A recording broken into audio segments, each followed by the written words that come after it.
दोस्तों, आपको कितना अच्छा लगेगा अगर हर कोई आपके फील्ड में कोई भी काम करने से पहले आपसे उसके बारे में राय। लोग आपसे 5 मिनट की एडवाइस के लिए घंटों इंतजार करने के लिए तैयार। पर माय डियर फ्रेंड्स, ये तभी संभव है अगर आप अपने फील्ड के मास्टर हैं और आप उसके बारे में पूरी तरह से अपडेटेड। तो इसके लिए आपको स्वामी विवेकानंद जी का ये प्रसिद्ध कथन, जब तक जीना तब तक सीखना, अनुभव ही जगत में सर्वश्रेष्ठ शिक्षक है, इसको हमेशा याद रखना है और इसे अपने दैनिक जीवन में लागू। और इसके लिए सबसे जरूरी है सीखने की मानसिकता डेवलप लर्निंग माइंडसेट। पर उससे भी पहले जरूरी है कि आप सब्जेक्ट को पहले फिक्स करें। आप अपने फील्ड में किस चीज में, पर्टिकुलर चीज में मास्टर बनना चाहते हैं, उसको कहीं लिख के रख लें। सबसे बढ़िया है उसको अगर आप एक बड़े से पेपर पे लिख के दीवार पे चिपका, ताकि जो आपको हमेशा याद करवाता रहे कि मैंने इस सब्जेक्ट में मास्टरी करनी है। और उसके बाद एक कसम खाएं कि आपने उस सब्जेक्ट के बारे में रोज कुछ ना कुछ पढ़ना है। चाहे आप एक अक्षर, एक शब्द ही पढ़ें, बट आपने कुछ ना कुछ उसके बारे में जरूर पढ़ना। कोई भी दिन खाली ना जाने पाए। रात को सोने से पहले, सुबह उठते ही, या कोई भी आप रूटीन बना लें जहाँ पे आपको उसके बारे में चाहे सिर्फ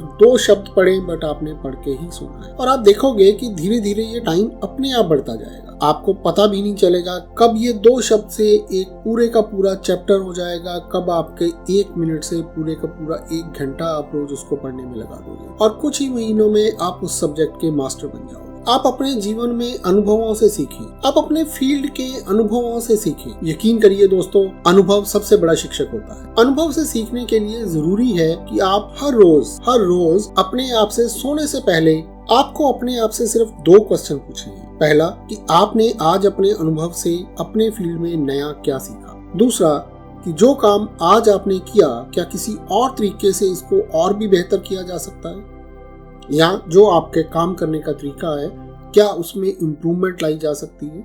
बड़े बड़े साइकोलॉजिस्ट ये सजेस्ट करते हैं कि अगर आपको किसी भी क्वेश्चन का आंसर चाहिए तो आप रात को सोते समय उसको क्वेश्चन को दोहराते सो जाइए और नींद में अपने आप आपको उसके आंसर्स मिल जाएंगे, क्योंकि आपके सबकॉन्शियस माइंड में जितनी पावर है आप सोच भी नहीं सकते। और अगर हो सके तो आप अपने क्वेश्चंस को, अपने सुझावों को रोज किसी ना किसी डायरी में या नोटबुक पे नोट करें। और अगर आपको लिखने की आदत नहीं भी है तो कोई समस्या नहीं। आप सुबह उठते ही जो आपने रात को सोचा था उसको सिर्फ दोहरा लें। कोशिश करें अपने कारोबार के बारे में रोज एक आर्टिकल, एक पैराग्राफ या कुछ लाइंस नई टेक्निक्स के बारे में जरूर पढ़ें। आज की तकनीकी दुनिया में अपडेट रहना सफलता के लिए बहुत जरूरी है। इसमें भी एक नियम बना लें कि चाहे दिन की 5 लाइन या 5 शब्द ही पढ़े या सुने, पर दिन खाली ना जाने। आप सिर्फ 30 दिनों में देखोगे कि कब ये 5 लाइन 50 लाइन में बदल गई, आपको पता भी नहीं चलेगा। और सबसे आखिरी और बड़ा ही जरूरी सुझाव, be humble and learn from everyone. विनम्र बने और हर किसी से सीखने की कोशिश करें। हमेशा ये सोचें या ध्यान रखें कि हर व्यक्ति, बच्चा, बूढ़ा, जवान, स्त्री या पुरुष, कुछ ना कुछ आपको जरूर नया सिखा सकता है। और अगर आपने किसी से कुछ भी सीखना है तो आप विनम्र होकर ही सीख सकते हो। इसलिए विनम्र बने और हर किसी से सीखने की कोशिश करें। दोस्तों, सीखना ही आगे बढ़ने की कुंजी है और अगर हम इसे अपना लेते हैं तो जीवन में कभी भी नहीं पिछड़े। करें तो आज से ही शुरुआत करें। और आप किस सब्जेक्ट में मास्टर बनना चाहते हो कमेंट करके जरूर बताएं। याद रखें दोस्तों, बड़ी से बड़ी यात्रा की शुरुआत भी एक छोटे से छोटे कदम से होती है। तो घबराएं मत, छोटे छोटे कदम उठाएं और बढ़ते जाएं अपनी मंजिल की तरफ। धन्यवाद।